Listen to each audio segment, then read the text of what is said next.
Hi, welcome to the e-cancer coverage of the virtual ASH 2020. My name is Shaji Kumar. I'm a consultant in hematology at Mayo Clinic in Rochester, Minnesota. It is my pleasure to have with me today Dr. Wenming Chen, and the two of us will be discussing the results from some of the studies that are being presented at ASH this year. As you all know, the role of maintenance therapy has really expanded in the treatment paradigm in multiple myeloma, with more than one drug being tested in the setting of maintenance therapy, not only for patients undergoing an autologous stem cell transplant, but also the transplant ineligible patients who are getting 3 or 4 drug induction therapy. As we all know, the lenalidomide has been studied in the setting of stem cell transplant, post-stem cell transplant maintenance in multiple myeloma. And these studies have shown that there's an improved progression-free survival and overall survival in patients with multiple myeloma. Similarly, lenalidomide has been continued until disease progression in the first trial in a non-transplant eligible patient population, where the continuous therapy has been shown to be associated with a better progression-free survival compared to the limited or 18 months of lenalidomide therapy, suggesting that continuous therapy may have a major role in the current treatment paradigm of multiple myeloma.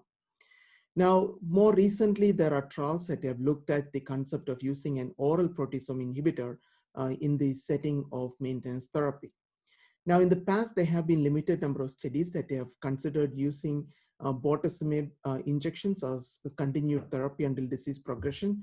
However, this has been limited by some of the toxicities, particularly the peripheral neuropathy associated with bortezomib with long-term administration. It is in that context that ixazomib, which is an oral proteasome inhibitor, that is being studied in the context of maintenance therapy.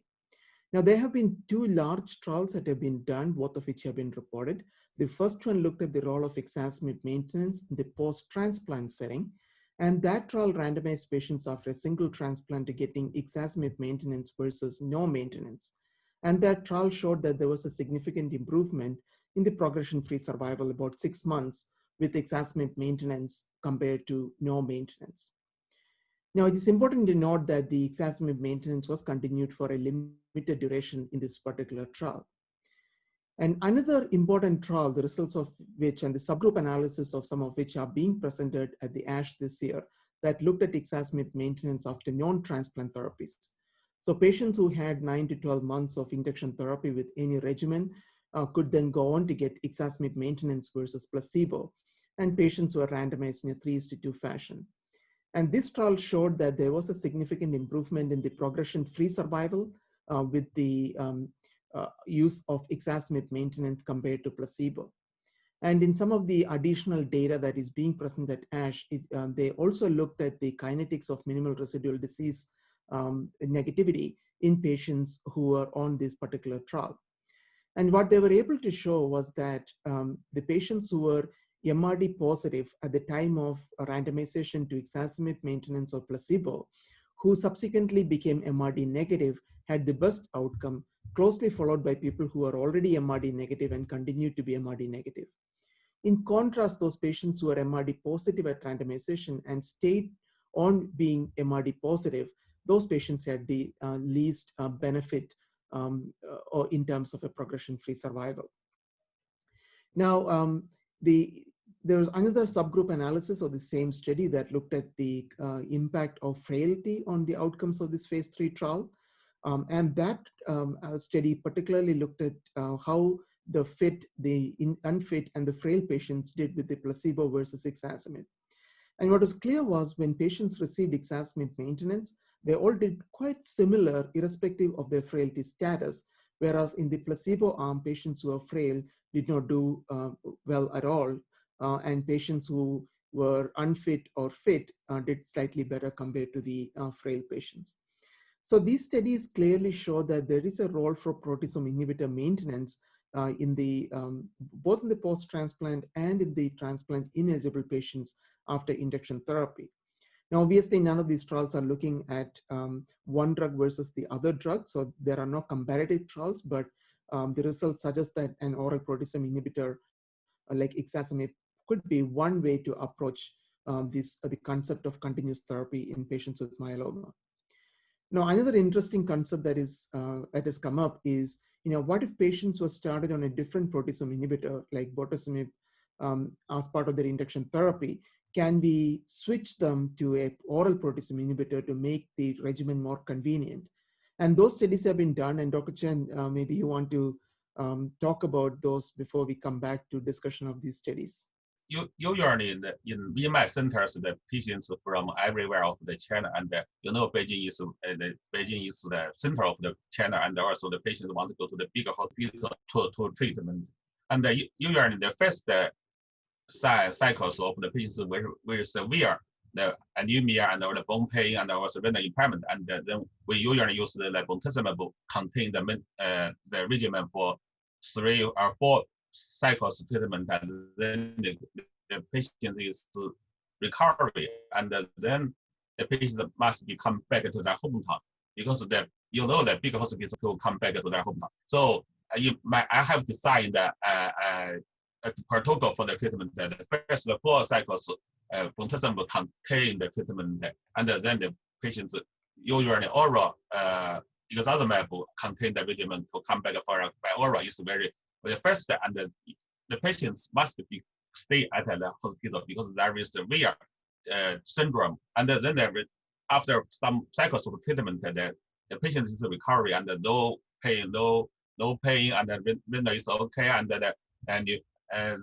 so they can come back for oral treatment. So I have designed that MM6 plus obtain the regimen at least the partial response, and then in class regimen for more than 4 cycles, and also maybe to the progressive disease progression. And then this I have in this year's ASH meeting, I have reported in China's result there is 97 patients from 7 hospitals to patients received that transition, and due to the pandemic.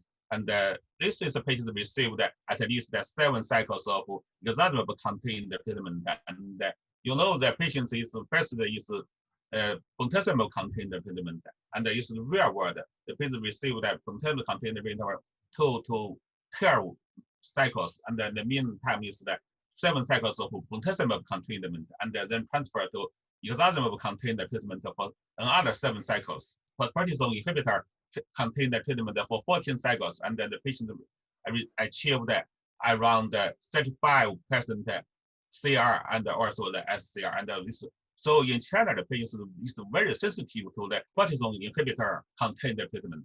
So the patients received more than 7 cycles of ixazomib contain the treatment is very, very feasibility, and also is acceptable for the side effects, and also is very, very sensitive for the patient to receive so longer of treatment. I think it's an important concept. I think especially in the setting of the pandemic, when patients are not able to come to the clinic very often, I think many people have considered using an oral drug. Changing to an all oral regimen can sometimes be much more convenient for the patient. So the data from the MM6 trial, particularly with the use of the ixazomib Lendex, is an interesting way of examining that question. So in terms of the proteasome inhibitor maintenance approaches, Dr. Chen, what have you been using in your own practice, and is that a common practice in China in terms of using proteasome inhibitor as maintenance? Yeah, sure. Usually we use the lenalidomide for the maintenance because there is a generic drugs, and in China it's very cheaper, and we can usually we use the lenalidomide for the maintenance. But for some patients with the renal impairment, we usually changing the lenalidomide to bortezomib inhibitor. Usually the bortezomib also maybe like ixazomib. For bortezomib, if the patient with the neuropathy is not can be used the bortezomib, and usually we change the ixazomib.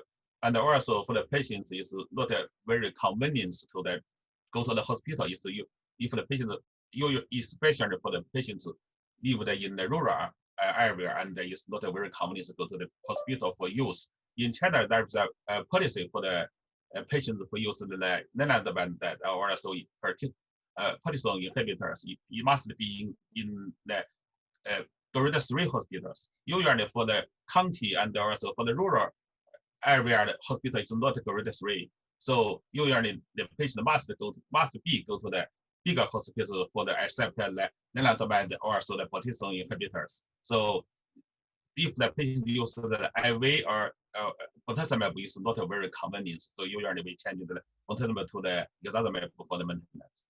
Yeah, absolutely. I think the combination with the ixazomib blend again is quite valuable because our approach right now for the high risk patients is to use a bortezomib plus lenalidomide combination for maintenance, and especially in the if someone has peripheral neuropathy or if they cannot come back every other week for the bortezomib injection, then substituting that with ixazomib is an approach that many of us have taken.